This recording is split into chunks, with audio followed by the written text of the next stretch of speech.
Which means we're not getting dumber overall, dude. Don't get me wrong. Sometimes I wish we were. Sometimes I think it'd be great to be dumb. I do. You know why? Because dumb people are confident, man. They are. They are. Dumb people got it all figured out. You're like, what do dumb people have figured out? Everything. Everything. You don't believe me? Ask the dumbest motherfucker you know. All right? Picture him in your head right now, the dumbest motherfucker you know. I guarantee you that sumbitch got it all figured out, dude. They all do. All of them. They don't have existential crises. They don't lie awake at night staring at the ceiling like, am I blaming the Jews enough? You know, like they don't do that. No doubt about it. They don't have doubt. Dumb people don't have doubt. Smart people are racked with doubt every day. Smart people are like, I think I'm going about this the right way, but what if I'm wrong though? What if there's information I don't yet have? What if there's factors I've not yet considered? What if I'm wrong about this? Dumb people are just like, life's a butthole, baby. Fuck it.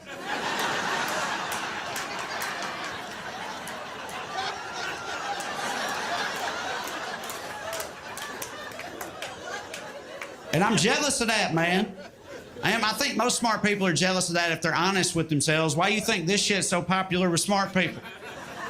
Drug and alcohol abuse is more prevalent statistically among the more intelligent members of society. Why do you think that is? Because this shit's just liquid stupidity and we're all chasing that dipshit dragon, baby.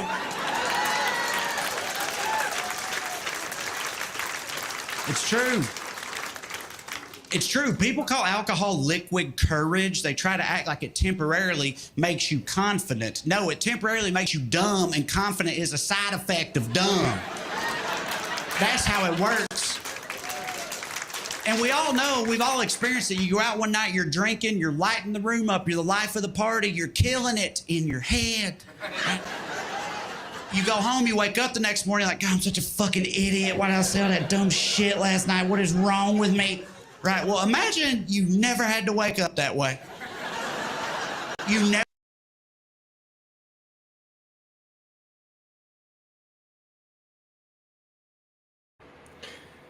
Hello, everyone, and welcome to Skeptic Philosophy. As always, I am Robert, and today's subject is going to be the doubt and why we doubt things. I'm going to cover a few different subjects here, cover a few different quotes. Not going to get into the depth of the philosophy on it. I do invite other people to come in and join. I'm going to put a link up here. Let's see here. I am using a new application today that I have not used before. I'm using Restream instead of StreamYard. So this will be something new. Not that I was very knowledgeable on StreamYard. I only used it the one time anyway. Now I got a fly in the house. So hello, everyone. Again, do hope we get a few guests in here today. While I'm just waiting for a minute, I got to check a few things here.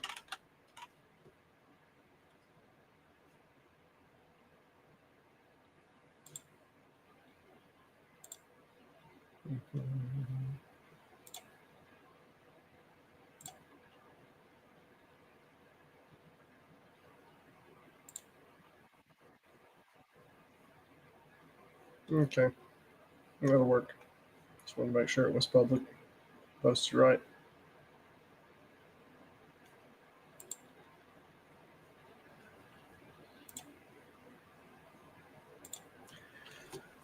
All right, we're going to cover in doubt today and why we doubt. I'm going to cover a few different citations on the subject of doubt and what different thinkers thought about the subject, whether they're from the religious side of this, whether doubt's seen as detrimental or whether doubt's seen as positive. I think there's been a grand shift over the years from the church. Let me see if I can expand this a little. There's been a shift from the church into the subject of doubt.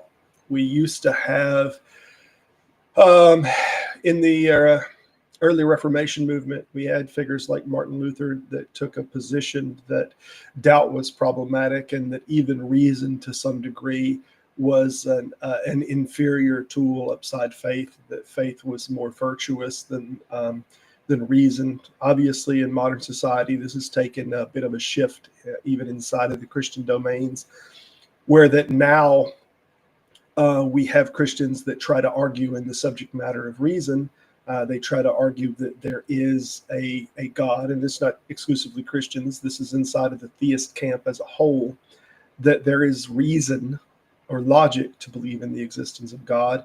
They argue for the existence of proofs in some sense. And they tend to pull away from the ideal of believing it entirely by faith, which is something that we've kind of relegated into that category of, even inside of the name, there seem to be synonymous and interchangeable, a religion or a faith, that this is kind of categorical, that they believe on this thing through faith. And they've tried to, over the last few generations, to pull more into the category of reason and logic. And there's lots of arguments that is now put up. And there's been arguments that's put up since St. Aquinas or St. Augustine. So it's not new to the game that they've come into it. But since the Reformation movement, we've had a large pull towards not using reason.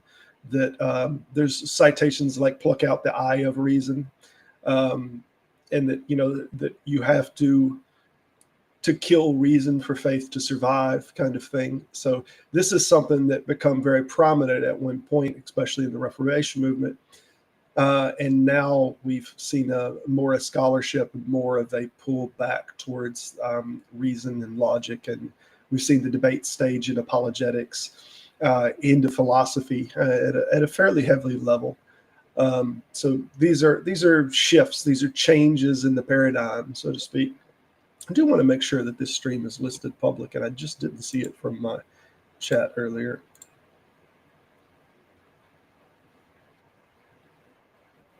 There we go. Anyone out there, can they see me? I see two people in ours listed for watching, but I'm not seeing anything else there. But anyway, going to get into this subject a little deeper and get into some of the citations that we've had over the years on the subject, and kind of the different people who've represented some of the ideas of doubt and belief. And we'll start there.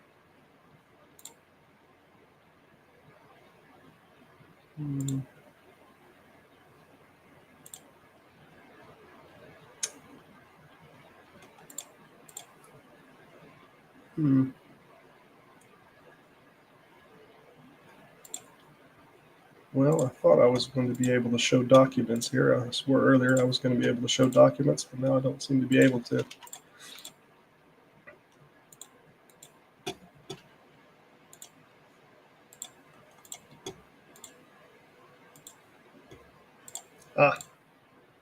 There we go. Ooh, that just looks horrible the way that. Let's see, we'll do it like this. And I just pulled this into a document so that I didn't pull this from all the different books and whatnot that I was looking at the subject. Starting off with one of the quotes from Bertrand Russell, the whole problem with this, with the world, is that fools and fanatics are always so certain of themselves, and wiser people are so full of doubt. This is Trey that we just seen the comedy bit from in the intro there, was talking about this subject, that it is regularly the case that fools are confident while wiser men do doubt. It seems to be very emblematic. There's a few things that are considered emblematic of a wiser mind, so to speak. I think Aristotle used the term that it is the mark of a great mind to entertain a thought without accepting it as true. And then we've had a lot of other kind of markers to say this is kind of the mark of a wiser mind, and that in this case, this is one that Bertrand Russell argues is doubt. To doubt a thing is indicative of that. And the problem is those that are extraordinarily confident, those plans normally move forward, whereas those that are doubtful, they are not as passionate and as pushy with their ideology. But they are more intelligent, and this is why they doubt more. Moving forward in the subject, let's see, back to this one. This was a citation from Gustave Flaubert. He's a French writer. If you haven't read his work, this Memoirs of a Madman, I encourage everyone to read this. He is not classically trained in philosophy, but he was an older writer. It's just an extraordinarily book, and I'll read through this briefly.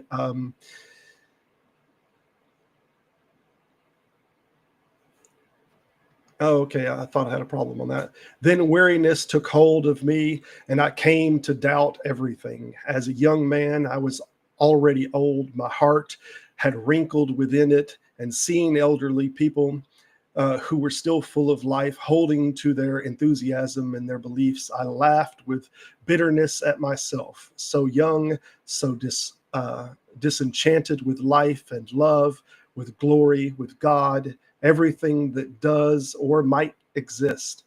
And yet I had a natural sense of humor before taking this leap of faith into the void of the very edge, off the very edge, or on the very edge of the abyss. I closed my eyes, then I fell. I was happy, for I could fall no more. I was as cold and calm as the tombstone. I believed I could find happiness in doubt. What a fool I was. It surrounds you in an unfathomable void, a void so all embracing that it causes your hair to stand on end when you come near it. From doubt in God, I then came to doubt morality, that frail ideal which every century has set up as best it can on the precarious framework of its laws. And this individual was writing in this book. I just encourage everyone to read this book. This is one of the best books that I've even thumbed through. It's just wrought full, and you can never tell whether this writer is advocating for faith or for doubt. He seems to be constantly in a struggle. Thus, it's a great name, The Memoirs of a Madman. It's a constant struggle, but I think he ultimately went through a dispensation of faith and contestation of whether he should have doubts. He never mentioned Descartes by name, but the idea in this book he did not anyway.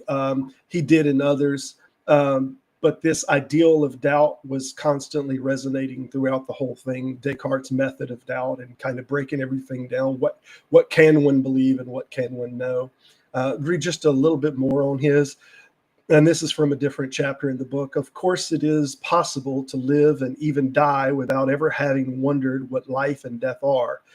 But for whosoever should contemplate, leaves trembling in a breeze, rivers widening through meadows, life swirling and turning round and about, men living and doing good or evil, the sea bearing its waves and the sky unveiling its light. And for whosoever should ask, why those leaves? Why does waters flow?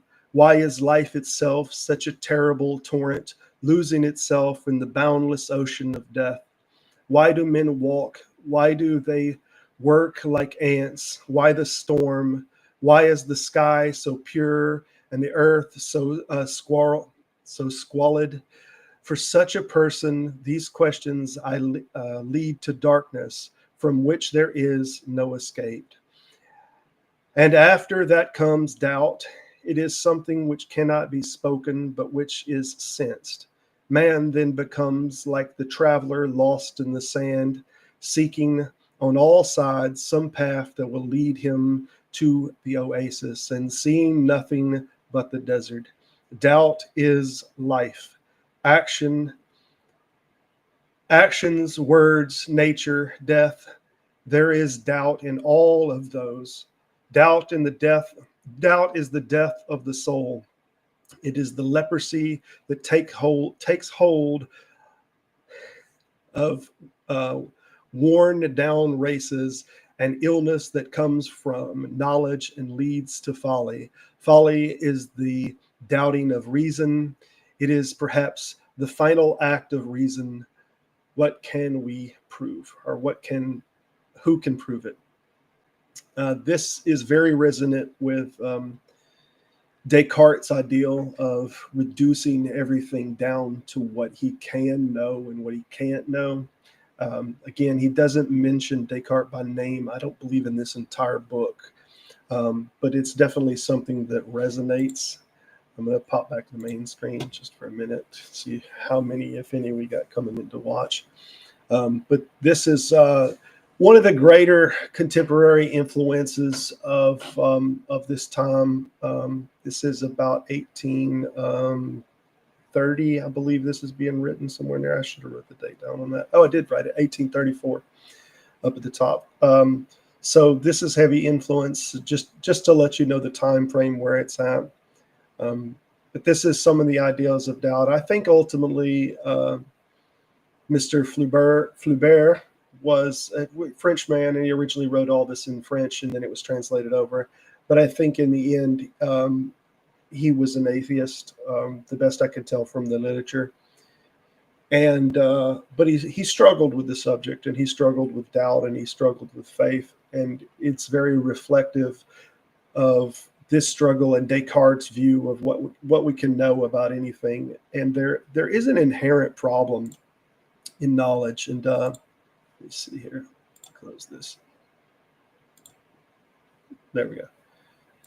So the problem that we have about knowing anything at all is the claims. Do we know something experientially? Do we know something from observation of that thing? Or do we know it because it's information that was passed down to us? And how reasonable is it to believe that information that was passed down to us? And if you don't already know the problem of information that is being transmitted, let me explain a little bit of the problem. We have a problem called it's the infinite and the finite, that a thing can be infinitely wrong, but only finitely right. So you take any statement of fact, you take this this little pocket knife, and I'm gonna make a claim about this knife. This knife, should I fold it out, is the sharpest knife in the world. This is the sharpest knife in the world. This is among the dullest knives in the world. This is halfway in between dull and sharp. This knife's blade is made out of plastic, but it's super sharp. This blade is made out of a lightsaber. It can cut through anything. This blade is a magical blade. It can cut through reality itself. This blade is a type of metaphysical cutting blade. This blade is purple. This blade is blue. This blade is orange, over and over. We could go on infinitely about characteristics about this blade that are not, they're not reflective of reality. They're a not true statement about this blade. And without seeing the blade or knowing anything about this, these are just claims. An infinite amount of claims can be made about any given object.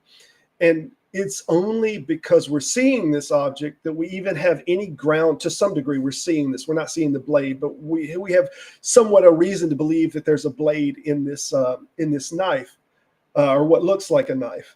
But if we did something different and we made it more abstract, or you couldn't make out as much of it, let's say that we were just seeing this, and we can make even more claims about this that seem to have more validity, or can have more validity because they can't be dismissed as easily.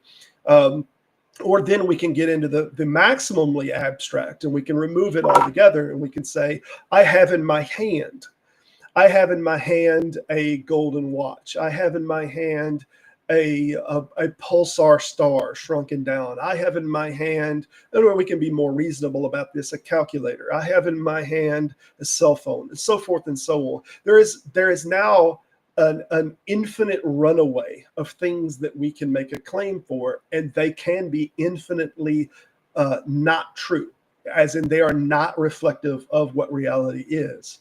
However, if we're making a statement that is a factual statement about the nature of the knife, I'm actually going to, this is why I don't pack this knife anymore. The blade's actually broken. Now that you can observe that, I can make a statement, this knife is broken. Now that might be a thing that is a true statement about the knife, that the knife blade is broken. Now, there's only a finite amount of things that I can say about the knife that are true, that they are reflective of reality. But that is the problem of the infinite versus the finite. The things that can be incorrect about a claim are truly an infinite amount. It's an infinite runaway. And the less object bound they are, the less you can see and have objectivity to them, the more abstract they are. Even more claims can be made in a way that there's no way to make good rebuttals against that, such as I have in my hand a golden pocket watch. I don't. But you can make these kind of claims, and in the abstraction, there's an infinite amount of things that you can claim about it that there's no way to know that. So you can always get more and more things wrong. You can only get a finite amount of things right. That's the gist of the problem. So I just wanted to explain that is one of the great reasons to doubt things. When you hear claims said, just know that claim, if you're looking at every possible claim that can be about that object or about that thing, there is an infinite amount that can be wrong, but only a finite amount that can be right. So when people ask me why be skeptic, this alone is a scathing indictment on why we should be doubtful, why we should be skeptical of things, that especially things that we can't in any way observe. Because again, at least in this case, we have, when I'm showing you the object, we have some idea, some reason to believe that there is objectivity here, that there actually is a knife involved in this subject. Whereas in the maximum, even in the minimally abstract or in the maximally abstract, there's an infinite reason to not trust this, because the amount of things that you can be wrong about it is it's an exponential runaway when we get into abstract things. So just wanted to cover that. First of all, that's one of the primary reasons to be skeptical. I do want to check back again here, give any opportunity to see if anyone's in chat.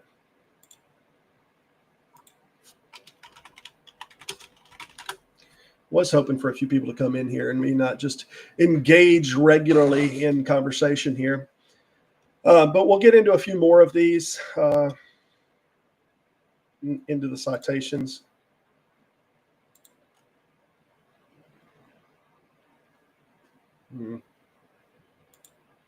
Oh, am I sharing my page? No. I see. Not familiar with the software. I need to get some more familiarity going with it before I start operating softwares like this, but in for a penny, in for a pound.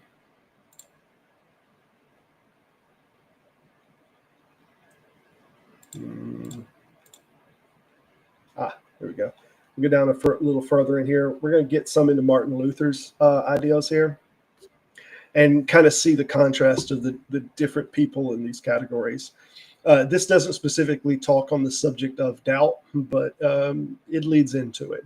But here, and I want to address this also. This is towards an individual, Erasmus. This entire book that he writes here is geared towards, this is the bondage of the will, which the bondage of the will is almost a chapter for chapter response to Erasmus, which is he's a Catholic individual, very intelligent philosopher of his time that has written on the subject of free will. I think Erasmus is wrong. In this particular case, I think Martin Luther is correct about there actually not being free will, but I think his reasoning as to how he comes about it is ridiculous. But I do think he got it right in the strictest sense. But we wouldn't have really come to that until a little while later. But anyway, and it's still not a settled subject. But I obviously do believe that the ideal of free will in the strictest sense is it's of bygone era. We're past that. I just don't believe it to be the case. Anyway, we'll move forward. But here, where we are come not to doctrines of the Scripture, nor I think we copied some of this incorrectly. I copied this actually out of a book where you had to copy the text image out of it, and Google does a conversion on it from the book archive. So some of it may have copied incorrectly. But this Courcaine cavern only. This is Corcane Cavern is an actual cavern in Greece, and it's referenced in a few different mythologies. And this is something that I believe Erasmus brought up in some sense, and then it was being responded to. Nor to, and this is not supposed to be Mr. I don't know what it is, Corcane Cavern only, but to the very and greatly something be reverenced secret of the divine majesty, viz. Why we work thus. Here, as they say, you burst open all bars and rush in, all but openly blaspheming. He's accusing Erasmus of blasphemy in this text. What indignation against God do you not discover, because you cannot see his reason why, and his design in his counsel? Why do you not here frame as an excuse obscurity and ambiguity? Why do you not restrain yourself and deter others from prying into these things which God wills should not be hidden from us? And which God wills should be hidden from us, and which he has not delivered to us in the scripture. It is here the hand is to be laid upon the mouth. Don't say anything, he's saying. It is here where we are to reverence what lies hidden, to adore the secret counsel of divine majesty, and exclaim with Paul, who art thou, O man, that contends with God?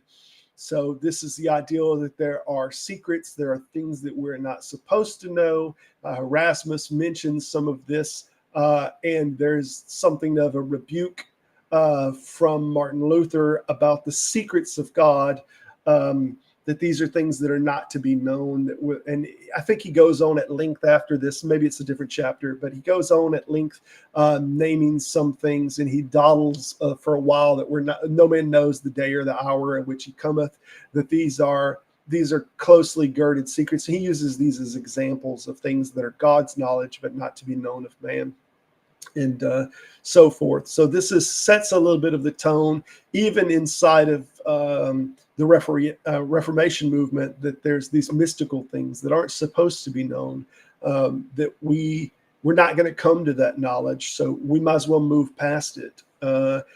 And whether you call it faith to get past that or whatever you want to call it, but that we can't know certain things, and we just got to trudge on. This is not on display, is it? Yeah, it is. Let me get this on a little better display, though. There we go. And then moving on, the fundamental cause of the trouble. Oh, I skipped a lot.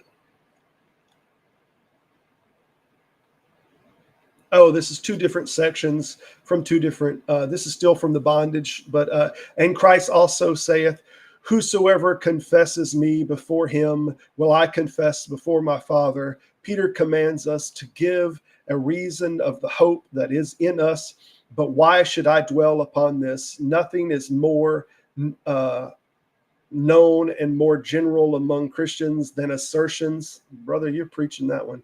Take away assertions and you take away Christianity. Nailed it.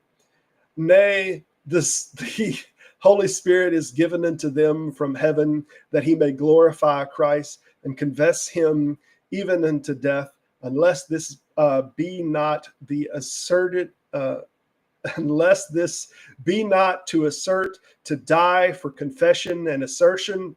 This is that they'd rather die than confess otherwise that Jesus is Lord, and their kind of mantra of confession, the ideal of persecution inside of their time period, though, that they would have to confess Christ even at the penalty of death, is romanticizing years past. They're at a coveted status now at Martin Luther's point in time. No one is dying for Jesus or the ministry at this point in time. But in a word, the Spirit to assert that he comes upon the whole world and reproves them of sin, thus as it were provoking to battle. So anyway, this is a clear statement that Christianity is in its entirety it is an assertion. I was fixing to pull some more from Martin Luther. Martin Luther is such an interesting read. It's if you really want to see the ramblings of a madman, I think Martin Luther is he's just a perfect person just to read, because the amount of totality in his investment, he will not hold on to any of the strings of logic. He is fully gone off the deep end into this. I don't think there's a higher profile cult-like literature anywhere than this one, at least in modern times. So very interesting read. Martin Luther and his subject. Again, I wish I'd have put some more, but I didn't want to just do tons of Martin Luther on this.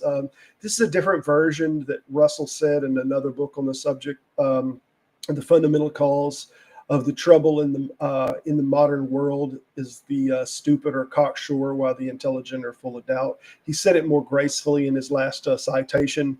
Then I'm moving into Friedrich Nietzsche. Doubt as sin. Christianity has done all it possibly could to draw a circle around itself, and has even gone so far as to declare doubt itself to be a sin. We are to be precipitated into faith by a miracle without the help of reason, after which we are to float in the clearest and least equivocal of elements, and mere glance at some solid ground, the thought that we exist for some purpose other than floating, the least movement of our amphibious nature, all this is a sin. Let it be noted that following this decision, the proofs and the demonstrations of the faith and all meditations upon its origins are prohibited as sinful. Christianity wants blindness and frenzy and an eternal swan song above the waves under which reason has been drowned. This is mentioned from Friedrich Nietzsche in the Day of Dawn book, a really great read. And then finally, a very infamous one from René Descartes.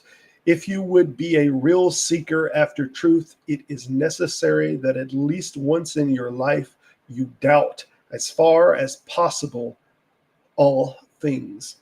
René Descartes, he's difficult to get past the first few chapters when you look at his book. I'm sorry, it's been a long time since I read it. His Foundations of Reason book. I can't think of the darn name of it to save my life.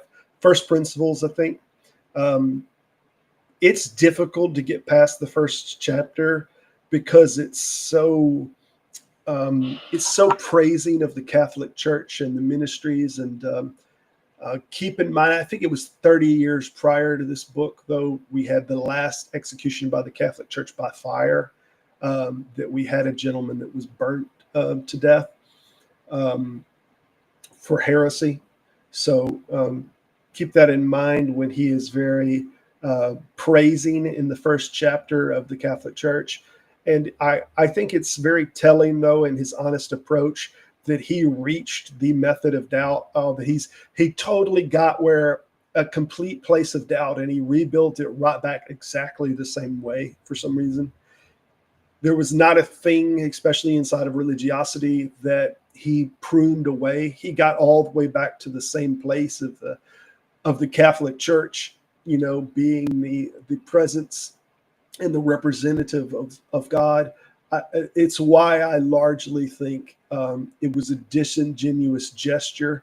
I like the ideal of reaching a complete method of doubt, that we've reached all the way down to the cogito. I think, therefore, I am. But I think in realism, I think he built back all of his biases. He could not push them off. They were all still in place, and he built himself back, especially in the religious aspect, back to the same place that he was before. That's my great criticism of Descartes. Other than that, I think he has got some really great ideas. His first chapter or two chapters, they're fairly hard to read, just because they're so just butt licking. They're just so butt licking. But anyway, move on to the last one here, and this one's from Russell. This is actually from his. This is from a paper that he wrote, and the information on the papers down at the bottom. William James used to preach the will to believe. For my part, I should wish to preach the will to doubt. None of our beliefs are quite true. All have at least a penumbra of vagueness and error. The methods of increasing the degree of truth. 18 inches. I think I copied more than I was supposed to. In truth, in our beliefs are well known. They consist in hearing all sides, trying to assertion all the relevant facts, controlling our own biases by discussion with people who have the opposite bias, and cultivating a readiness to discard any hypothesis which has proven inadequate.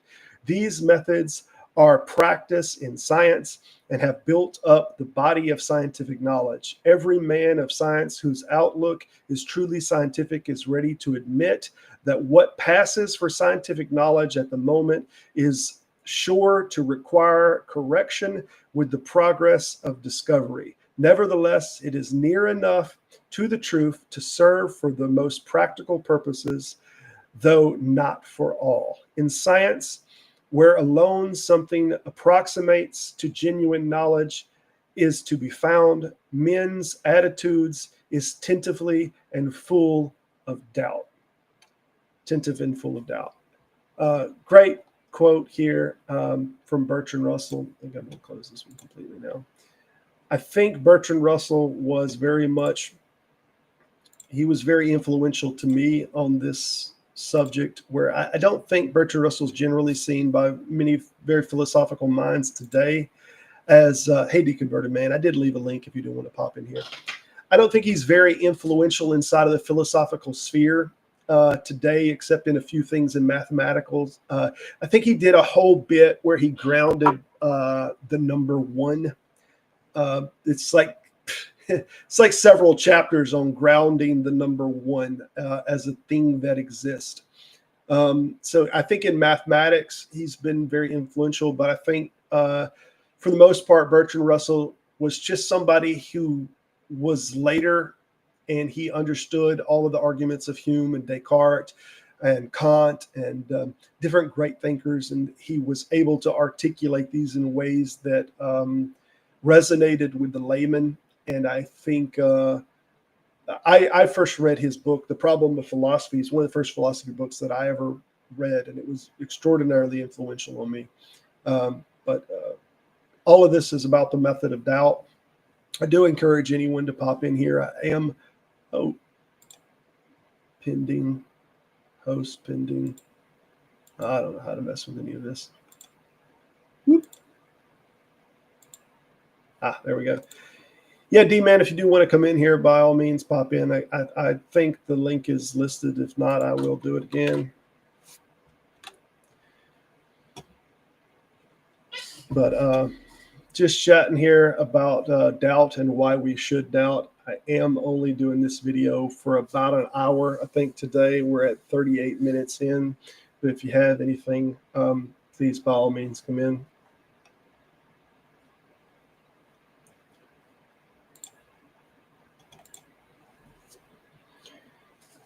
So anyway, moving forward on the subject of doubt, I really did tell a few people, and I really thought I was going to get a few more people come in here today. I'm surprised, but it is 2:00, and it is on a holiday weekend, so I guess I, to some degree, should have expected that. It's a holiday weekend, and everyone's either fat or out of town, laid back, doing some chores, doing some cleanup, eating some leftovers and whatnot. There we go. What's happening, man? Let's see if I can fix this.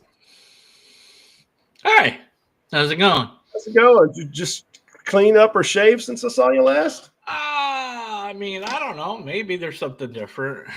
Yeah, it's over on Deconverted Man's channel this morning. He hosts quite early. I was surprised to see as many on that came on your channel this morning. Like, that's shocking. This early in the morning, I was already up and I had a few things that I was running. I ran to get a haircut and was in town already. So I said, I figured I'd pop on. It must be a haircut day. Everybody's it is a haircut day. I'm telling you, you get up early on the Saturday after Thanksgiving, you can run in there and miss all traffic. I was the first one in, but it was like 7:15. Oh no, had no traffic, no waiting. There was a lot of waiting, but I didn't. It was a really great place, and I'm gonna take other. I gave it a good review. I was like, that was something else, So what are we talking about? Talking about doubt today. And I'm not sure about that. Fair enough. I've been asked the question if you were skeptical of skepticism every now and again. I have my answer to that. Do you have an answer to that kind of question? Yes. I mean, I'm skeptical of everything. I'm trying to think of the philosopher that said that at some point we have to put skepticism away. It's talking about growing up and growing over it. That kind of skepticism was a whole period in his life, but at some point he had to move past it into deeper philosophies. So I think it's still there and we learn something from it, but I do think there's more than just preaching skepticism, so to speak. Yeah. Well, I guess it's kind of like, what it is, or what is doubt, uncertainty, and then, like, I guess some people might confuse it for being cynical, or I say I'm jaded, I'm very jaded. Like, I just saw a video that was really well done. This guy covered the top 7 conspiracies and why they're all, bunk, and, moon landing and flat earth and vaccines and chemtrails, all that stuff. So, and I shared it on my little community tab because I thought it was really well done. So I don't doubt that sort of stuff, but some people do doubt the idea of what happened. Like 9/11's a big one, it's like, it was such a big tragedy to wrap your head around that it's easier to believe in a story that's made up than the actual stuff that happened. Yeah. And that's so weird, especially if the story is like, it's our government that's against us. Like, that's less scary than believing that it was a different government or different people that wanted to hurt us. Like, why is that?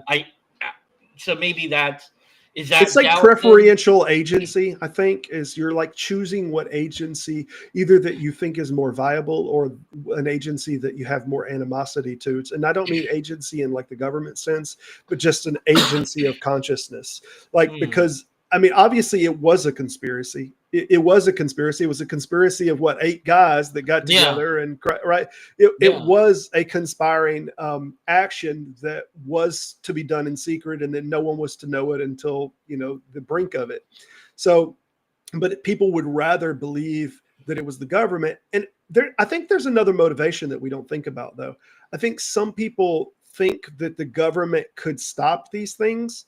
And they want to think that they're more safe than that the government has more control than this could have escaped by them. So sometimes it might be something that is more of a big brother, that we're lifting the big brother thing up higher to say, oh, this had to be an inside job, because there's no way that just 7 or 8 guys would have been able to do such a tragic thing.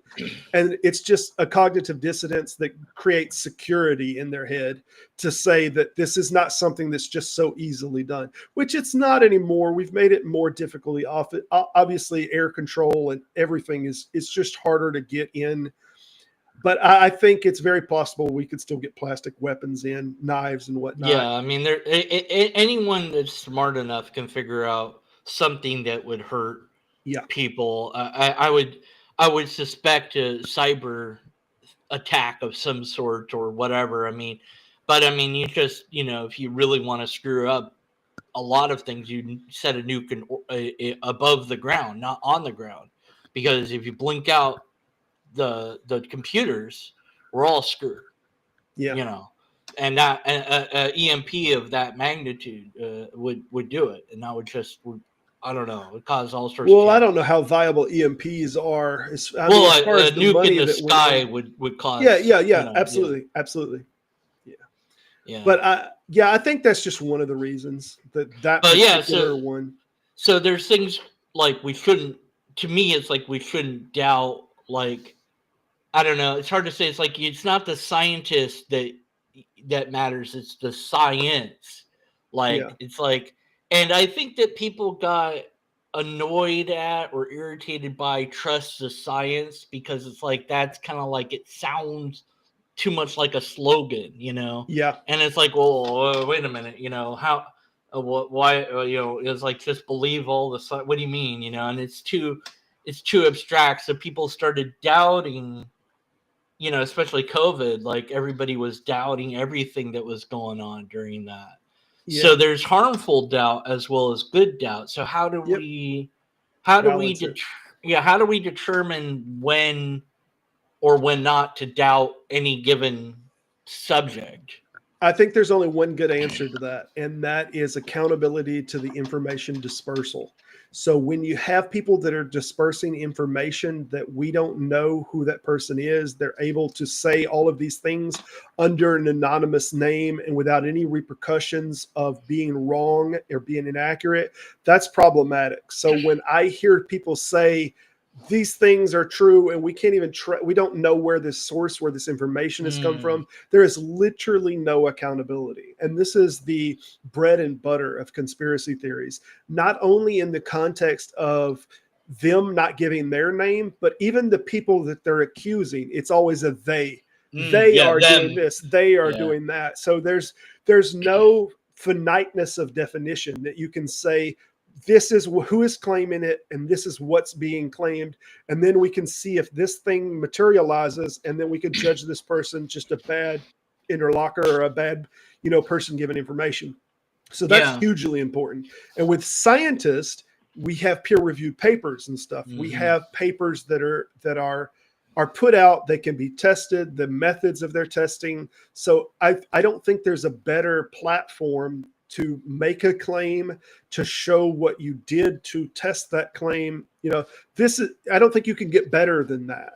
There might be, maybe we need, and I don't know how we would do it, push for reform on published papers, because it's hard to get those unless you're some of them it is. A lot of you have to know the ins and outs, and then reading them is like another layer of like, oh, what did I just read? So maybe we need some people that I don't know, something that reads that and dumbs it down, if you will, for the rest of us nitwits or whatever. I don't know what we, but a lot. I heard that some places you have to pay to get published, and I'm like, the scientists are paying them. I thought that they were paying the scientists to. I it's really weird. I don't know how it works, and I do know that the firewalls are there because the university, like it's part of that payment plan, like to get money from universities or something. I don't know. Some of it. Yeah, so I think that if that was made more accessible, that would be a good thing. There's ways around it and all that, but then you have to know that there, what to do to get around, legally speaking. There's ways, I'm sure there's illegal ways too, but I don't have any of those. I only have the legal ones, but right,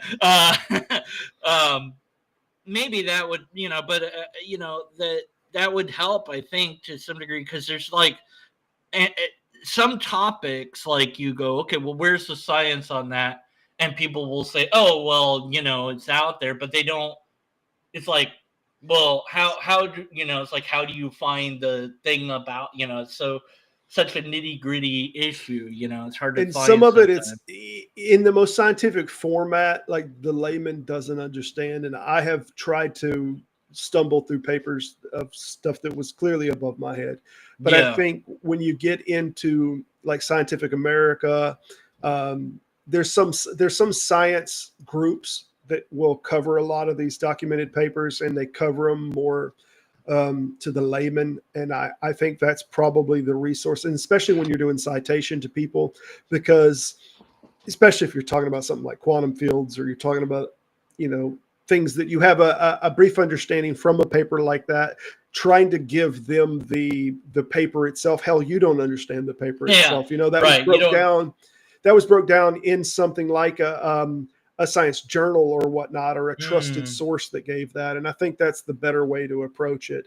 Unless you're in that academic or educated enough in the subject matter to understand and follow the paper, I think that's just going to have to be what we revert to. Now, one thing is freedom of thought that I'm very pro. I remember YouTube, speaking of COVID, that they for a while banned, so to speak, we're not allowed to say that it's from a lab. And they'd block if you tried to do it, they'd block your video. And then of course they'd stamp the Wikipedia thing, and that's like their way to fix what, things is say, here's the Wikipedia link to this, whatever the topic. Like you'll see a video that mentions climate change, and then bam, there's that thing there stamped on by YouTube, which I'm fine with that. I don't mind that. But when they were actively blocking people from saying it's from a lab, I'm like, well, now I know it's from a lab because you're telling me not to say it. So it's obviously now it's from a lab. That's the answer now, YouTube. And lo and behold, there's a name for that fallacy, though. That is engaging in a fallacy. It's but just because they say it, I believe. Yeah, they said no, you can't say this. So it's like, well, that's what's true now. Yeah, that's obviously what's true. Obviously what's true. Right. Right. No, I understand that compulsion, but that's just a rage against the authority, kind of thing. And it was funny because it turned out that was the case, that it was. Well, I think that there's some on the subject that it might be, but I don't think that's fully secured. I think the CIA messed with the subject a little bit. That I don't think there's anything solidified in that. The more you dig into it, that it was from the lab. Oh, well, this whole lab in China. Yeah. The whatever, the Wuhan lab and right. Well, I know that there's a synthetic chemical they were messing with it. So that makes a lot more sense than somebody ate a bat. Well, here's the thing, though. We've had, how many mutations we've had from that since it came out? I mean, we have. Oh yeah, well, that's what they do. What viruses do. I mean, if that's what they do. This is a SARS virus, and whether it mutated in a lab or it mutated in isolation, or whether it was meddled with, these viruses mutate. Viruses mutate more than any living organism. I mean, they have such a rate of mutation. So what happened is, originally when we got the alpha strand out, I think the delta strand become more predominantly deadly, fast. And we got that within 6 or 7 months. We have the delta strand and all the substrands in that. And then we finally got the omega strand, which I think is what settled everything down, because the omega strand of that it spread faster. Everybody was able to contract it quicker, but it wasn't as problematic on the lungs, and it didn't lead to more hospitalization. Yeah, so there's whole articles on this. Yeah, but the omega strain kind of saved us. I'm gonna be honest. Yeah, so it's kind of that when authority, if you will, tries to clamp down and say you're not allowed to talk about fill in the blank, where people then will say, well, obviously, then you're hiding something. Obviously, that's the thing that is and in this case, it happened to be, but in other cases, it's not. And you hear the word misinformation thrown around, and I'm like, well, I'm like, look, yeah, it's out there. There's all sorts of fake stuff out there. You can't get away from that. And it's part of it's part of the thing that you have to fight. Why be a skeptic? Well, because people lie and get stuff wrong. Bullshit. Yeah, there's things to doubt. So yes, and I think that AI will maybe make people more skeptical, because now we have, I don't know if you've seen Sora doing this and other things. They have Malcolm X saying all sorts of silly stuff. It's wild. I hope it makes people more skeptical, but there's just such a nature, such a will to believe agency that is against them that it's just and if that agency, if that video, if that ideal confirms one's own biases, the amount of they're diving in. Look at that's my own biases. They said that this president or that person said this, and I already hate that person. So so maybe it's like I think this is not going to go anywhere. You think and then there was a psychologist talking about there's been preliminary studies preliminary. I got it. Whatever. Whatever.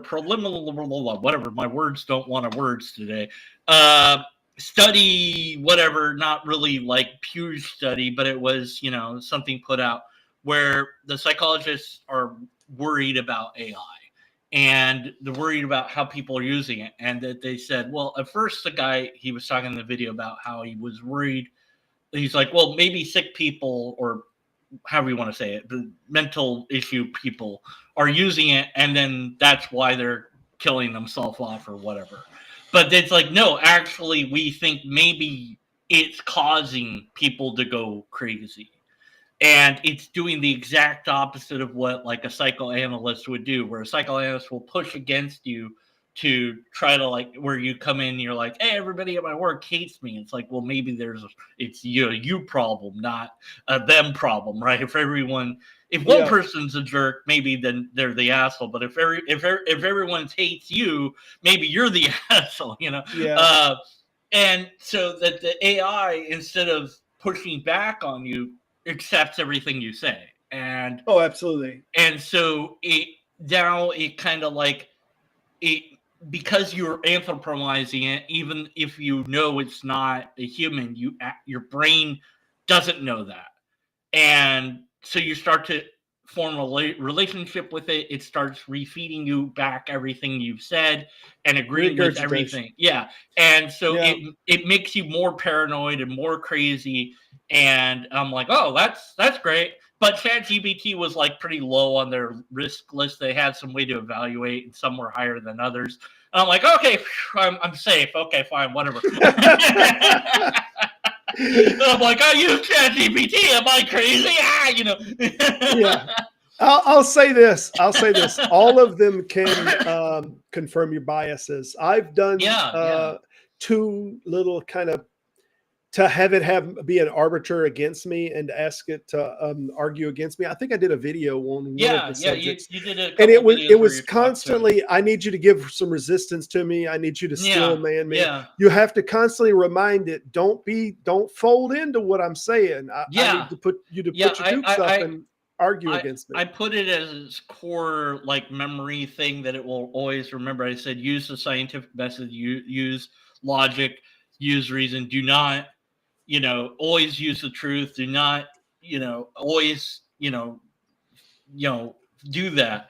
And it's been pretty and now it's at the point where like I'll be like, here's the thing, you know what to do, and it's like, here's the fallacies. I'm like, yes, good boy. Yeah. But people will break it and they'll train it to do what they want, and then it becomes this thing that loves you, and so you could very much have it affirm everything you want it to affirm, and now it feels really good in your head, and so that could lead to a psychotic mental breakdown. And I'm like, well, that's great, cool. I'm just using it to make silly stuff, so I'm probably okay, but it is a danger. Probably, but you always have to be wary. I tell you, and I've told this to my brother-in-law, because it's like, oh yeah, he's saying this thing's amazing. It is amazing. It is, but I told him I couldn't get it to say a thing that is objectively not true within 2 minutes. 2 minutes. Easy. Yeah, I can get it to make a statement that thing is not true, and it asserts it as a fact. You used to say, hey, print on the screen this thing, and it will. No, the things are more. But not just that; it'll make statements that it does a brief read of. It'll check. Like I have a license in fire extinguishers from the state and a portable fire suppression, and there are things that are like generalized rules that I'll ask it what a rule set is or what the NFPA says about this, and it'll make a statement about that, and I'll say that is not correct. That is objectively incorrect. And then I'll cite the section, and it'll say, I apologize. Yeah, for I'll correct that, but then it doesn't Right. always correct it. Well, but if I didn't know that it was wrong, Right. right, and then you just go with that information, and that's not correct. So yeah, it hallucinates. It hallucinates, and the math is worked that it gives you what it thinks you want mathematically. So that becomes a problem too, you know. So you know that. Yeah, I look, if we use this just to make silly videos or whatever, you know, that's fine. But if you're using it and you're talking to it like it's a person, that might cause a problem. So you got to be careful. Yeah, I think what's happening right now, and what some of the social studies they're doing on the subject, is that it's people are engaging with these plugins. There's like these plugin things that are a character, so they create this character that they talk with. And I think what's going on now is they're building relationships that they think that it feels as if this is a healthy, you know, loving relationship. And it's not obviously it can't. But this is a byproduct of another social study about how many, you know, shut-ins we have that are what do you call it? And I'm trying to think of the sociology word that they use for it, that they just don't reach out. They'll grow 40 years old and not have a wife. They're not socially, you know. So what they find as an easy scapegoat is, well, I have a relationship, or a sensation of the relationship that they've been longing for anyway. Yeah. Well, you know, and I find it just to be kind of like that. It isn't very good at remembering things, so it kind of like it's like, do you remember when we first met? And it will make up a story, and I'm like, no, like we first met when I said hi, like wait, like the chat's way long, and I'm like, nah, you don't remember anything. You're always it's always redoing things and re-saying the things it's already said. So like it was fun to play with, but I was just like, you know, this isn't, you know, more than that, just to experiment and mess with it. But I was like, okay, well, it's not, you know, it's not there yet. It's not at the point where, like, you know, well, it doesn't have a long-term memory. And if you mess with the Gemini one, you'll see, like, the Gemini one has one where you can do code building. And it kept messing up my code. Like, I would give it a code and then ask it to adjust something inside of the code. And sometimes it would erase the whole code and rewrite it. And I'm like, why are you starting over completely? And I kept trying to have this dialogue back and forward. Like, how is it that you're working? Do you take in your interface or in your active memory, and then you add to that? And it finally says no. But what it does is it kind of rewrites it every individual time. So it's almost like it doesn't have a long-term. There's no long-term memory. No, it doesn't. Yeah. So it's very interesting. I think they're getting better on this subject for it to simulate something of a long-term memory. But a lot of these things have to be the little points that are saved inside of your catch file, because otherwise engaging on something that has a long-term memory with millions of people are engaging. First of all, I don't want it to have a long-term memory to start with. To be honest, I don't fucking want it to. And secondly, it just can't. That's a massive amount of data storage for that to be stored on theirs and not in your catch with little cues. Yeah, but I mean, as far as doubting, I think that kind of, you know, the reason I went off of that is that you know, AI hopefully will maybe make us more, but maybe not. I mean, it might make us all crazy. So, you know, goodness, I don't know anymore. It's a dynamic we got to address. I mean, it's going to do a little that's of both. out there, and I mean, my God, the amount of AI videos that are on YouTube, it's just frustrating, because I'm like, I will not respond to an AI video. I don't want it. I was like, I'm looking for God, you know, does God exist? Atheist, you know, whatever theist, and it's like AI everywhere. And I'm like, where's the real people? Have they given up? Where's the theist? Where's the apologist? Where did they go? Yeah. Where are they hiding? I can't make content anymore. It's all Geo AI. Sam gave me a little bit of pushback on my argument with one of the AIs. I think it was in that video that I did, that I asked it to still man the You cosmological. talk to an AI or whatever. Yeah, I mean, not Yeah. everybody enjoys it. I thought it was fine. No, you know, no. I was like, yeah. Yeah, not everybody enjoys it for sure. And the problem is you can't always get an interlocutor on these subjects, or you get an interlocutor that is just so broken intellectually on the subject that the whole point of their argument isn't about the content or the understanding. It's about, they're always aiming towards the ideal. No, there has to be a God. There just has to be. Yeah. So there's no ground that they're willing to give on this. Yeah. Do you remember your syllogism that you were talking about, or did you have one? Or no, I didn't have. Okay. No, it posed the syllogism. Oh, it did. It was the cosmological Kalam argument, and okay. I pointed out the problems with the kind of the syllogistic form of it. Okay, that's right. Yeah. Now I'm remembering. Yeah, because I saw that, I was like, oh yeah, I had the same sort of kind of experience with it. I believe I made a post about it. I don't remember if I put it on my blog or not. I think I did. And let's see.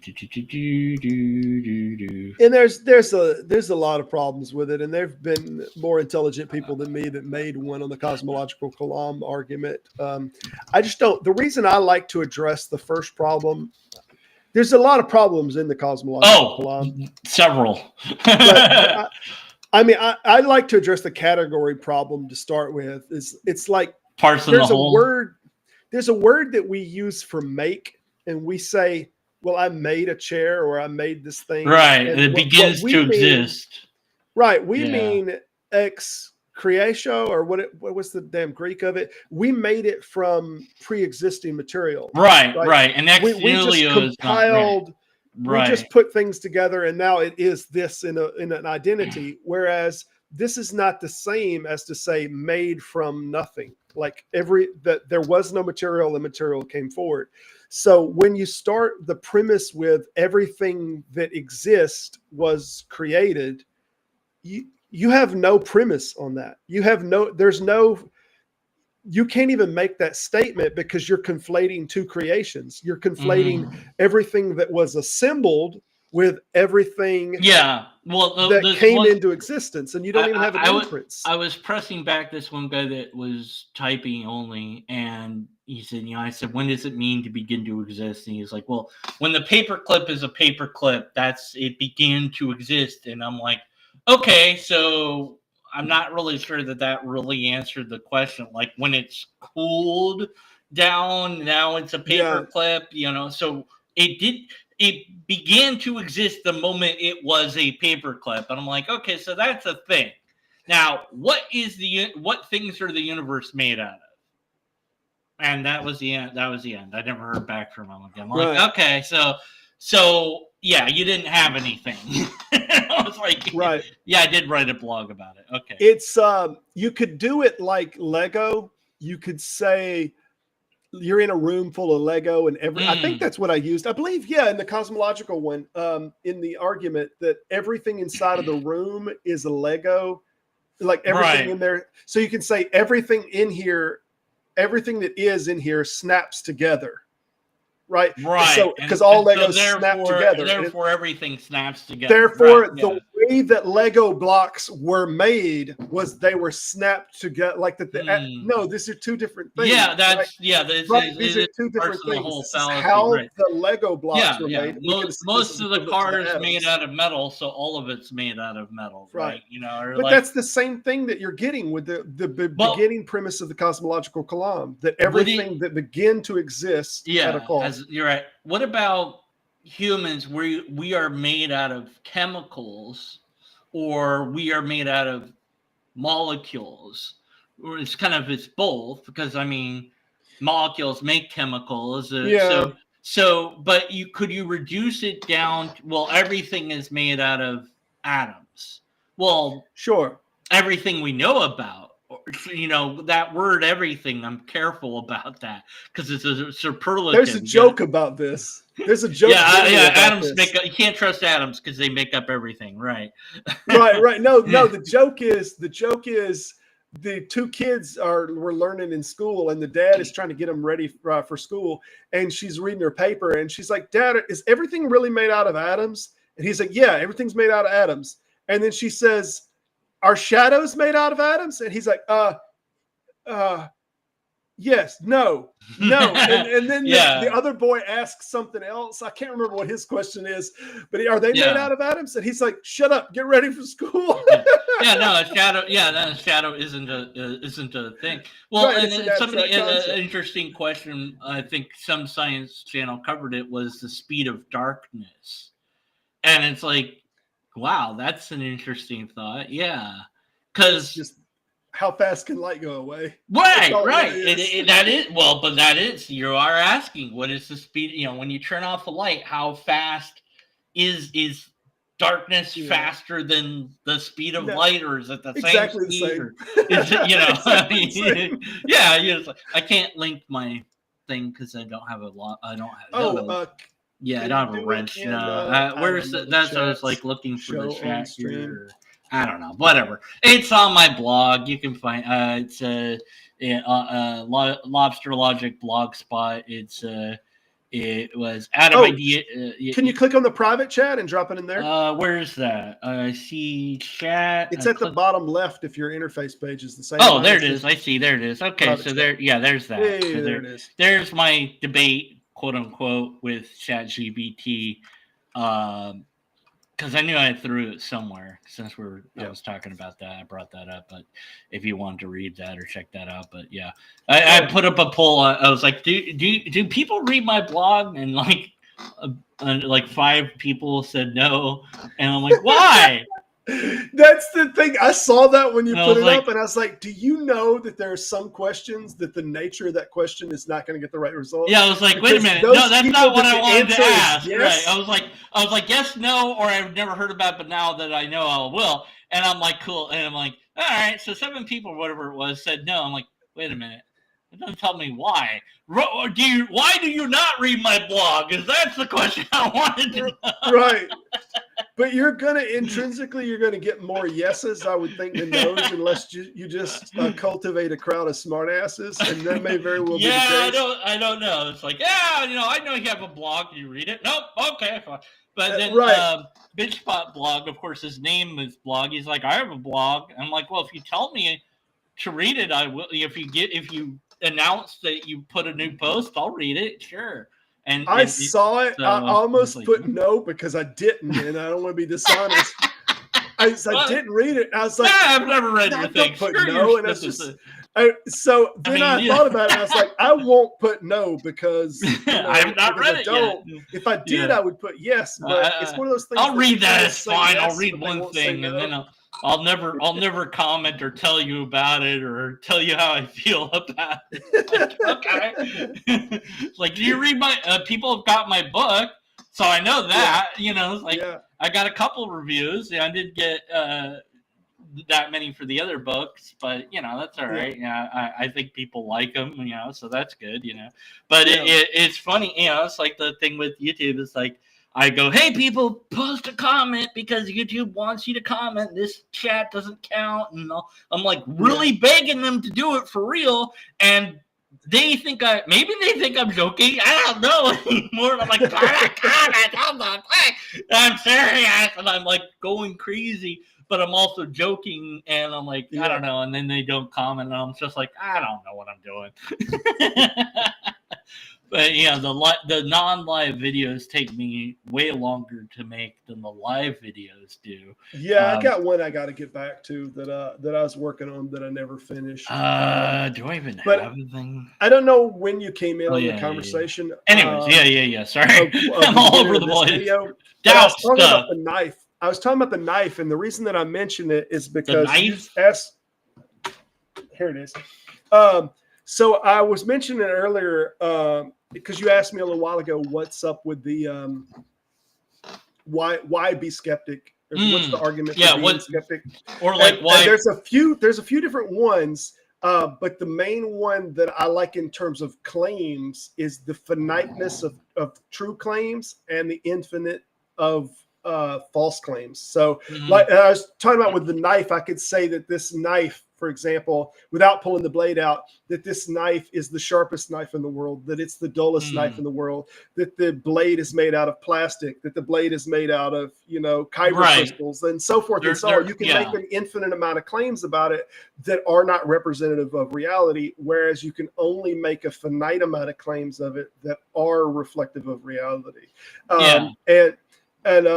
Like I could say all that just to say this knife is broken. Right. This is not really a knife blade here. And now that you see the object, you can know that is one of the finite claims about. Yeah, it's not even a knife anymore. Right. It was a knife. It used to be a knife. Now it's just a stub. But the point is the more abstract that the object gets, the more infinite you can make the claims. So, like if I do this and I just show the back of the knife like this, and I say this knife is this quality, or this object is this, and so forth. Whereas if I take it off the screen completely and you don't see it at all, then I can say I have this object in my hand. Now it doesn't even have to be a knife. I have a gold watch in my hand. I have a kyber crystal. I have a small sun. I have a bottle cap. So now it's infinite. And only what you think can be reasonably held inside of one's hand in this context is your limiter. But that's the problem with like claims, is only a finite amount of things can be true of the claim, but an infinite amount of things can be wrong. So you now already have the scale of what's possible to be right and what's possible to be wrong, is you have exponential runaway. So whenever I would say the best answer to why be skeptic, because of all of the infinite amount of claims that you could receive, only a tiny amount of them can be true. Well, the question that I would get would be, are you skeptical of skepticism? Right. And it's like, you run that test once, and it's like, yeah, I was skeptical that being skeptical was a good idea. Yes, it is a good idea. Okay, I'm done. It's like, you really don't need to, but they thought it was like a catch-all, like, aha, I got you, because you're not skeptical about everything. It's like, no, it's like my simple 3-tiered system for my epistemology. I'd love to know your epistemology. Mine's very simple. It's empirical observation, repeatable test, or a sound argument. And it's like one of those things. If I have one of those, then I can trust it. Any one of those three. So I think with the subject is there's two different categories. I don't have a problem with using terms such as believe, that I believe this to be the case. So I don't mind sitting in a space where I say I don't know the answer to that question. So if I'm going to say that I know, then I want it to meet the JTB model. I want it to meet the justified true belief model. To some scale, I understand that there's a problem with like layers of justification. Like, I don't know if you're familiar with the Gettier problem. You familiar well, so here's the Gettier problem. I'll give you their best. I might have forgotten. You go ahead. The JTB model, justified, true, and believed, but the JTB model, or Gettier challenged the JTB model by saying that we can be both justified, true, and believed, and the majority of people would still not consider that knowledge. And the examples that he used, well, he used a stupid one, but there was later one with the coins in the pocket. The best one that was used that's considered a Gettier problem is the clock one. So the guy sees the clock, and the clock says that it's 2 o'clock, right? And it is actually 2 o'clock. So he sees a clock, it says 2 o'clock, and it is 2 o'clock. So, and he believes it to be so. So it's justified in that he's seen it on the clock, right? It is true. It is actually 2 o'clock, and he believes it. So this meets the JTB model. Here's the monkey wrench. The clock stopped exactly 12 hours ago, and it hasn't been working. It just so happened to be the case that when he saw it, it was 2 o'clock. So now he was both justified because of the clock. It was true and he believed it, is this knowledge. And the people and the philosophers that looked at it said no, that they wouldn't consider this knowledge, because there was a problem with the foundation of the justification, because the clock wasn't working. And this gets into, and there's something very similar that Abraham Lincoln said in his quote, the established maxim. He said, "I believe it is an established maxim in morals that he who asserts a thing to be true without knowing it to be true is guilty of falsehood. And the accidental truth of its assertion does not justify or excuse it." Aaron Raw loves that quote. He says it a lot. So this is something very similar to what Gettier is pointing out here, is that clock, you just got accidentally right. And knowledge can't be accidental. It can't be, or why is it, we don't call it knowledge when we come about it accident. If we got a math question right and it was accidental, we don't say we know that math question. So this is a problem. And the way that I look at it is there are levels of justification that you can always go a step deeper. Yeah, I would say that he based the idea that he looked at the clock. He did not know that the clock wasn't working. He assumed that it was because he has seen other clocks function. So that has a prior assumptionary thing that led to that event being possible in the first place. The mistake is that he didn't watch the clock to see that it was still working, if any mistake was made. That's another level that he could have went. So yeah, he could have gone that, and then you would have said, well, then now he knows that the clock is working. And, you check in with another clock or whatever you do to confirm it. And then now you actually have the thing. But I was thinking of the 9-6 problem and wondering if this is related to that, where I've seen that, like a little cartoon, people are one person's here, one person's standing here, and they're both looking at a number, and it's drawn.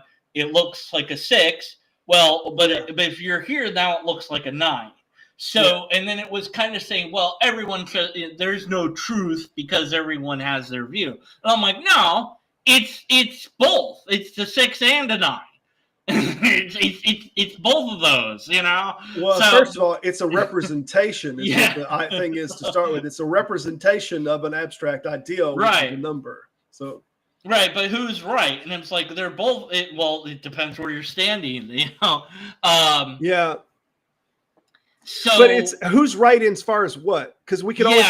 Who's right as far as what the number represents? Yeah. Because then whoever's right is if they say it's a 6, whoever is right is the person that their number is next to the 5 and the 7. Is between the 5 and 7. Well, that's the person that's right. Just on the ground, and they happen to be there in the comics, so you don't know anything, and so it's like it's a different viewpoint or whatever. And you hear this like same data, different interpretation. I hear that a lot from creationists, and I'm like, well, that sounds nice. But what you're basically saying is same data, but we interpret it wildly differently than everybody else. That's why you're wrong. There's only one way. There's only the right way to interpret the data and the wrong way, and you guys are doing it the wrong way. And I don't know about that statement that there's only one right way to interpret the data. I don't know, because data is like, if I say a word and that word can have many different meanings, there's that word can have a lot of different meanings. In science, I think that you're supposed to get to the conclusion based on the data, and they don't take all the data. That's one of the problem, but they'll say that. They'll say you're making this assumption going in that it's funny, they project what it is that they're doing onto others. You're doing this thing where you are going in looking for it to be a natural answer. I'm like, no. You guys are going in trying to make it God. They're just going in to see what it says, and so I don't know. I think we can be to some degree assuming that it's a natural answer, but which one do you want? I mean, we can prove that nature's here. Yeah. Right. I mean, this is the thing that we know that nature's here. So there was and kind of going with doubt, the theme. Sorry, I don't know if you want to keep talking about that. Yeah. That's before I tangent off. I love tangents. I don't know why. There was this thing, and I'm trying to remember how it goes, but they were saying it was something that proved there was a thing beyond knowledge or something like that. I don't remember. There's this philosophical thought experiment about a red room and this person that's always been in the red room and that everything in there is red. And then they go outside, or it's black and white or something like that. And they go outside and now they see color. And so now that they've had this new information that proves something. I can't remember what the hell I'm talking about. But it was about qualia, and I think originally it was a woman, and it was blue room. Okay. Originally, it was the idea, and I don't remember who done the writing on it, but I think it was a blue room. I believe it was a lady. She only existed inside of the blue room. And she knew about things that were outside of the blue room. But when she came outside of the blue rooms, can you say that there was new information or the sensation of new information? I found it here. If you want to put it on screen, I found the Wikipedia. Okay, now that you said that, because I was trying to think. I was trying to think of that, and yeah. So you got it. Now I know what I was trying to remember. Yeah. So yeah. So did she learn something new? Like she knew about color, but she never experienced color. But I don't get the purpose of this. Like I don't understand. The ideal, I think, is the collective information of the qualia, the experience. Is this experience information? Is it knowledge? And I think it is knowledge. I don't know. I think it's an argument without a distinction. I don't know what we gain from. Yeah, I'm not. That's why I was kind of confused. It's like it's not proving. I don't know what it's supposed to be proving, per se. The real question is experience knowledge? Like is the way that we feel about something and that experience of that sensation, is that knowledge? She knows what red is. She knows that it's a certain megahertz or whatever, but she's never seen red, so she doesn't know red because she hasn't experienced red. Is that what it's? Okay. Yeah. Well, where are they going wrong there? Because I'm like, well, I understand I understand the idea there, but like, I don't know. I don't know. Did she? Yeah. Here's the thing. I think that this gets into Descartes' noumenal versus phenomenal. That his idea of that there's this noumenal world and there's this phenomenal world, and that we can't know the noumenal world in of itself. We can only know our phenomenal experience of it, how we're seeing the world. So we can't see the tree. If we're talking about like George Berkeley's argument of the tree, we can't know the tree in of itself. We can only know our experience of it. Well, do you know what I'm talking about? Yeah. I heard you were talking about this earlier, and I was just like, "What is that? What do you mean we can't know the truth? It doesn't make sense." No. Like, I'll explain. I'll break it down in a modern term. The ideal is like the Cartesian theater. I don't know if you've ever heard of the Cartesian theater. Is this like the difference between universals and particulars? Like, there's no house. No. Okay. Nope. No, my bad. So, all right. imagine that you are in your brain right now in a theater, right? And you are seeing through your eyes like a projector. Okay? This is the theater in which everything is being displayed. You are seeing things through a sensory input. And you could do the same thing. If Berkeley was going to retell this story in a modern time with Berkeley's perception, we could say, or even Descartes, we could say of the tree, imagine that you are a brain in a vat, and imagine that you have a robotic body that you can control, and it has force feedback that, like the doctors that do surgeries, that you can feel resistance on it. And that every time you want to turn your head, it turns its head and its camera, however you want. And it's a super high resolution thing. So when we see the tree and we can look all around the tree, how we want to see the tree, are we seeing the tree?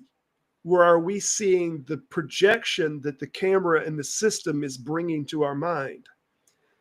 And I think most philosophers' argument is, in the Cartesian argument, we cannot experience the tree in of itself. We only experience it through the sensory objects that we have. So we're seeing it, but it's coming in through these sensory things in the same way that it would be coming in through a camera system. To some degree, this kind of goes towards hard. I never say the word right. Solecism. Yeah. And it's like, well, yeah. I mean, it's the best. I have no choice but to accept what I think is real as real. Yeah. And if my sensory perception is wrong, either I'll notice it or somebody will point it out. Hopefully. So, Hopefully. because I don't know. It's like when I was talking to this precept person, and I'm like, here's a lobster. This is really a lobster. If we can't agree, okay, it's a stuffed lobster, but we can't agree that this is a lobster, we can't talk. And I'm like, This is real. And he's like, I don't agree. And I'm like, we're done. I gave up. I was like, okay, you can't agree that this is real. Then what are we doing? What do we do now? You can't. Come on, it's right here. Come on. Why can't you agree with that? Because he's so lost in this precept script where it's like, well, blah blah. I don't know, nonsense. And so that's just where I got lobsters exist. I'm like, look, if we can't agree on that, we're done. I want to bring up two people in an argument they've made. Strangely enough, one is Alex O'Connor, and he talked about this to Daniel. What's his name? The guy that the other philosophy guy. He's a younger guy. He teaches philosophy at a college. Anyway, Fogel something. I can't think of his first name. But anyway, they were conversating on this, and he said that someone else wrote, or it was his own hypothesis. I think someone else wrote it, that if we had the same definitions, if everyone could agree about the same definitions for every word, then it may be the case that there are no disagreements. That like every single word that people agreed on the definitions, that everything is settled. I've been thinking about artificial languages. I know that there have been some developed. Yeah. And the unanswered question for me is how I or anyone would go about developing an artificial language where every word means only one thing. Then the question became, let's say I somehow did that. I don't know how many words there are. There's a lot, There's a lot of work on that project. And concepts and all this, and it's like, okay, then I imagine that I somehow did that. Now I have to go back and redefine the definitions with the words that I've now defined. And my brain was like, and it's a pointless exercise too, because when you have that word solidified, someone will then use that word in a poetic way or something. Right, you're not allowed. Means. This word means only this. Yeah. I'll give you a primary example. People use the argument now, and I've seen atheists do this, that says, well, why would God rest? Why does God get tired? And I'm like, the rest has no connotation to tired until what's his name that wrote Macbeth? We didn't get this until what's his name? The damn poet that coined all kind of terms. But anyway, we didn't get this until Macbeth. So when we say rest, it just means to cease an activity. Yeah. So if we say an object at rest, when I hear atheists argue this point, there's a part of me that's embarrassed. Like I'm like, stop it! Don't do this. Yeah. Don't do this because natural language is the bane of my existence because informal logic, which is my bread and butter, if you will, it's like there is not a solution, and I'm like, well, we need an artificial language that does this, and it's like then. Okay, let's pretend that we made that. Now the trick is let's get everybody to agree to use it. Right. All other things, or even worse, not to adapt it, not to change not it, mess with it. Fine, leave it alone. Just like Greek, you'd use Greek, the 4 different or 5 different love words that they have, And that would solve a little bit of problem, but there's so many more problems. Like, Well, the problem is that people don't like to connect like and love. They like to think of them as two different concepts, and the truth is it's just a scale. Yeah. It's just a scale. You could break this down into 10 points. It's all can you how much would you pay to not live without this? What would you sacrifice? So if you want I really don't want to live without this. Like I really like, ketchup.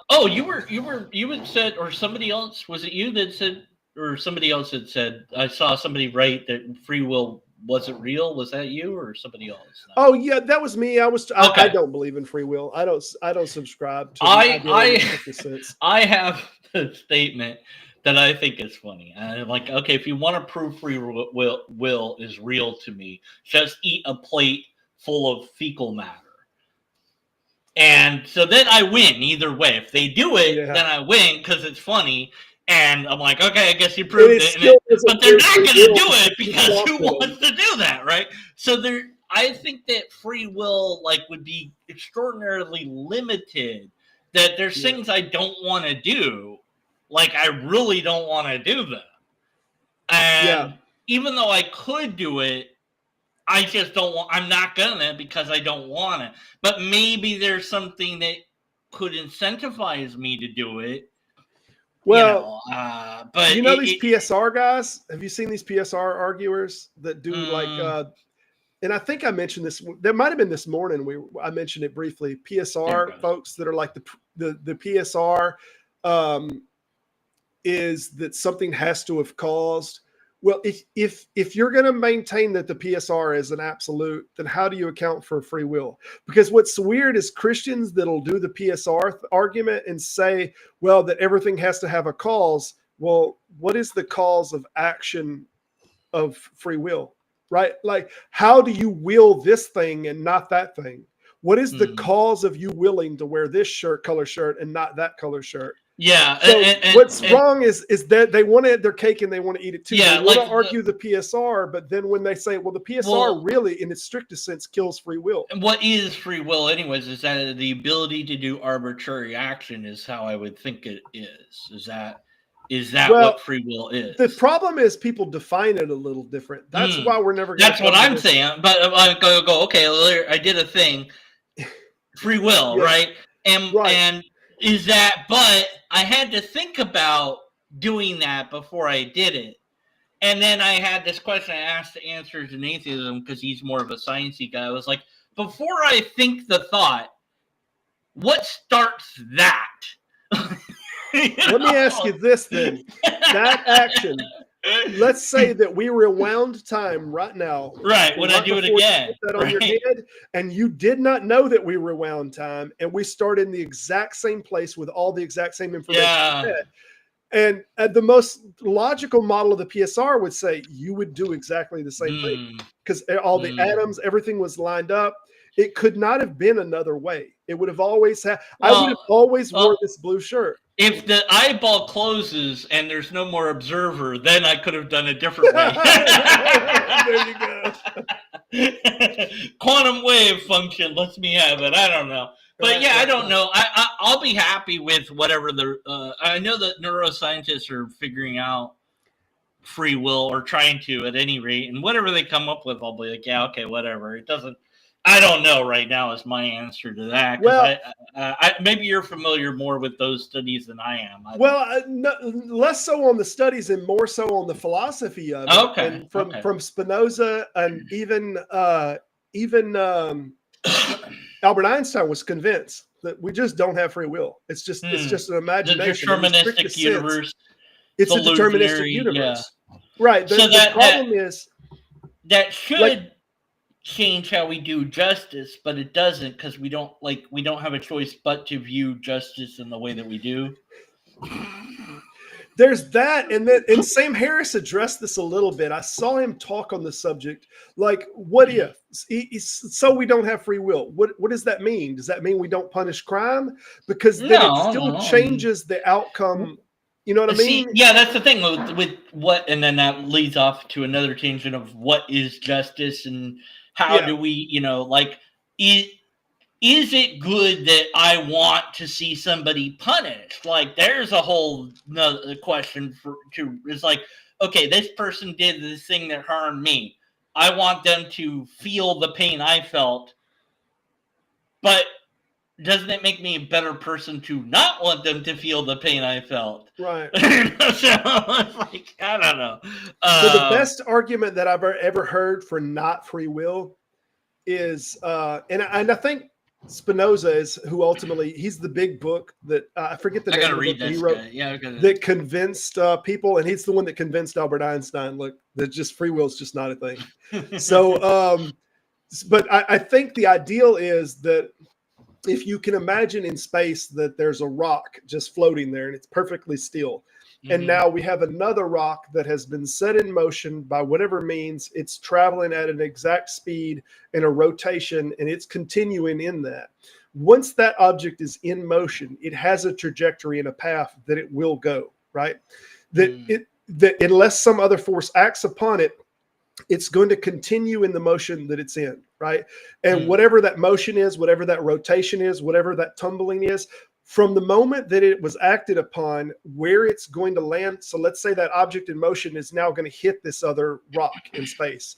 And when it hits this other rock or asteroid, this other asteroid is going to break into pieces and shatter into thousands of pieces. And all that's all that. Right. It's all deterministic. Like, whether you can calculate it or not is another subject, but is it all deterministic? Yeah. And I think everybody intuitively knows this is all deterministic, you know, but when it comes to like neuron particles or things that we don't think of, we think, oh, these are more complex. Well, if it being more complex just means we have more complex moving components, it doesn't mean that it's no longer deterministic. Would that mean that if right now we couldn't do it, but maybe later where we could map the entire neurons in our brain, that then we could predict everything that will happen or that I would do based on any given circumstance?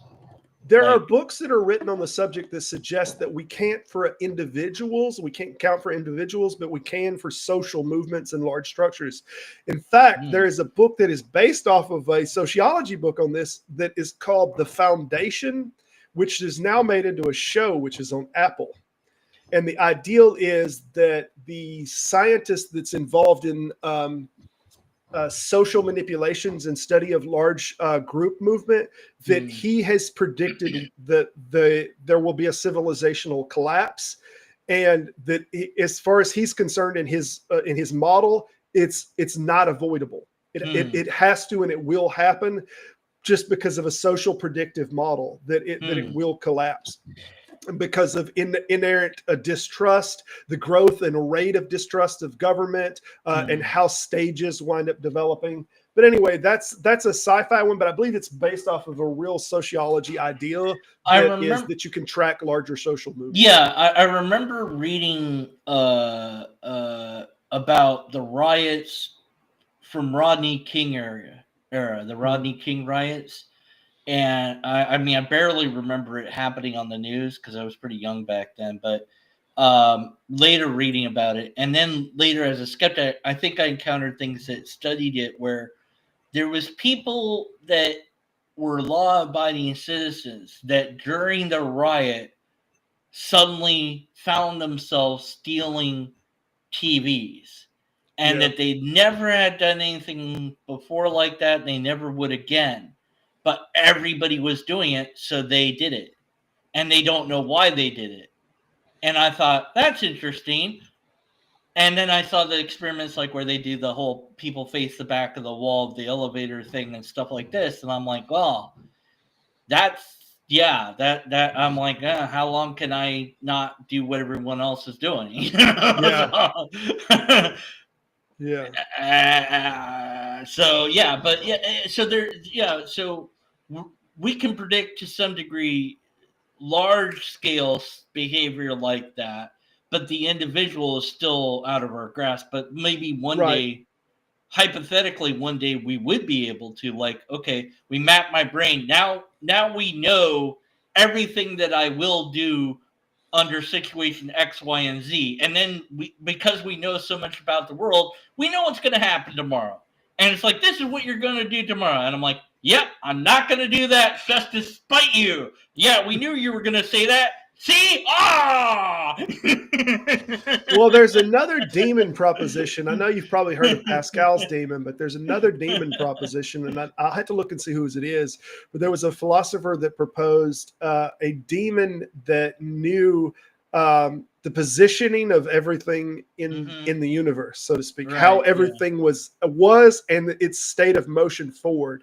And the idea was that this demon could predict everything that was going to happen because it knew every state of everything in the universe and its motion. So from there forward, that snapshot, it could predict everything that would be the case. Right. And I don't, it's not Pascal's demon. I'll have to look at it. I'll have to see which one, but it's not to be confused with Descartes' demon, which was a totally different subject about I guess creating an illusion. But going back to the experience with like Mary's room, is that even if we had this technology where we could map our brain and we knew what we would do tomorrow and the day after and so on, we'd still want to live that. It wouldn't be enough to just know it. It wouldn't be enough to just read a book about what I'm going to do. I'd still have to do it, right? Yeah. Well, people will change their behavior, though. There's a lot of this, like, you can't tell. Like, I can't. Well, unless it was bad. You know? If it was something bad, I would try to change it. Yeah, but I mean, you know. Right. All right. Yeah. Well, my brain's had enough. But yeah, let doubt prevail. Certainly. Thank you. That's very thank you, man. I appreciate you coming by, man. Anybody else that's out there? My brain's done. Hopefully, somebody else will show up or join in. Who knows? I don't know. I got to interview you on my channel so that people know you exist. Maybe that will help. I don't know. I appreciate it, man. Something. I need some kind of help. Nobody knows me in my little corner, but I'm just getting started on this subject. Yeah, you had Jill popping. I'm like, be careful, Jill, be careful. He's had everyone has tried with him and then given up on him. I'm like, maybe you'll succeed. I doubt it, but I don't know that I hope to convert anybody. I don't want anybody to. If they believe what they believe, I don't care. It's but I mean, as far as dealing with him, it's like everybody gave up on dealing with him. Is what I mean, because he's just kind of like it's kind of like it reminds me of Tangelo. I'm like the only person on his forum that is active other than him. And I just tell him he's wrong, like all the time. Yeah. He doesn't care. He doesn't care what science says. He doesn't care about reality. He just wants to, he just wants to record his nonsense on his forum so that he has it easily accessible, I guess. I don't know. It's wild, man. But if there's no free will, he has no choice but to do it. So I don't know. I had this argument of no free will through no free will of my own. Yeah. Or I like Hitchens' quote on it. Do you believe in free will? I have no choice. Right. Yep. And the other one that I was going to mention a moment ago was Hitchens. We were talking about. You were talking about the illusion that you might be seeing something wrong, and then you hope somebody. He had a debate with the rabbi, and he was talking about the 50-foot. What would convince you that there was a God? And then he said, $1 million in my account. No. It was something about there being a 50-foot God like showing up, and this was something that was jokingly mentioned by the arbitrator, right? And he said, and Hitchens had his whiskey on the show, and he looked down at his whiskey. He said, I don't know. And then the rabbi, I guess, guy said, I would think it would be more questionable that something was in your drink. So it was a fun levity moment that both the atheist and the theist was like, it would be more likely that you were hallucinating. Right. Yeah, I think that later he said something like $1 million in his account could do it or something like that. And then it's like, hey, look, I'm like, well, no, I mean, God, whatever can, I wrote about that on my blog too, of what God is or what it can do or whatever. And it's like, if it appears like a God to me, I'd probably be like, yeah, if you want to be called God, I guess, whatever. It doesn't matter to me. I don't, why do I need to believe that you're that? Why would you care? And it's like, Yep. it wouldn't. If it was God, why would it? Why would it? It would be like, yeah, I know. I made you. I know you don't care. I'm like, all right, cool. Glad we both agree, Yeah, Well, it's like if you don't care enough to show yourself, why would anyone care enough to believe exactly. you? Be a very different. If I didn't care enough to show up to someone's house over in China, do I care that they believe that I exist or not? I don't give a shit. I don't care. If they don't care, yeah, I mean, I don't care God if they could don't come believe me. and say hi to us anytime it wants. So until it does that, it's like, whatever. It doesn't seem, or it doesn't have the power, doesn't care either way. And I don't know. Maybe we're just some experiment, and I don't know. Anyways, all right, I'm gonna keep going now. Take care. Good chatting with you, man. Peace out. Take care. All right, later. Later. Oh, how do I there? Well, today's subject has been doubt, and the subject of doubt. If there's anyone out there left listening, if you are interested in coming in and talking, whether you're a theist, whether you're an atheist, pop in. There should be a link in the description. Should be still pinned. I'm going to go back up. Yep, it should be pinned at the top. You can join in and chat if you want, or if you just want to throw a comment out in chat. I don't believe that I'm going to be on much longer. Did want to talk about this subject. I think the subject of doubt is a great subject. I appreciate the converted man, or as someone like to call him, D-Man. I appreciate him coming in. I stopped by his channel this morning and visited. He invited me in. He was talking on a subject, and I just poked in and said, hey. So appreciate him, but if there's anyone else that wants to come out, I am going to start doing this every Saturday at about 2 o'clock. I'm going to try to get something a little more structured. If anybody wants to reach out to me and we get something set up, whether you want it to be a debate or whether you want it to just be a conversation and kind of throw back and forward, I'm up for whatever. I do want to talk about the subject, though, of gods, of doubt, of skepticism, and I want to interact with people more in this sphere and get some feedback, get some pushback. And again, anyone that wants to come by and talk on these subjects, please pop in. Other than that, I'll leave this open just for a few more minutes, and I think I'm going to call it. This ran longer than I normally run them anyway. I say normally, this is my only my second video, but we normally do run these. I ran this an hour and a half, and I think I'm going to try to run these an hour and a half, maybe 2 hours. On Saturday, I don't know when Dave gets started, but I do like to pop over and say hey to him. He did not run last Saturday from Captive Desk, but I do hope he does run this Saturday. I don't know if he was under the weather. He just said he wouldn't be running, but I'll be over there later just chatting with him on the forums and listening in. But next Saturday, 2 o'clock, we'll be doing the same thing over here. Let's see if we can get that on the screen. There we go. Next Saturday at 2 p.m. Central Standard Time, we'll be doing a stream. Did wish that we had a little more people coming in here, but D-Man's a great guy. He's a little wild sometimes, but I do like him, and I appreciate him stopping by. With that having been said, I do believe I'm going to wrap this up. Thank y'all for watching.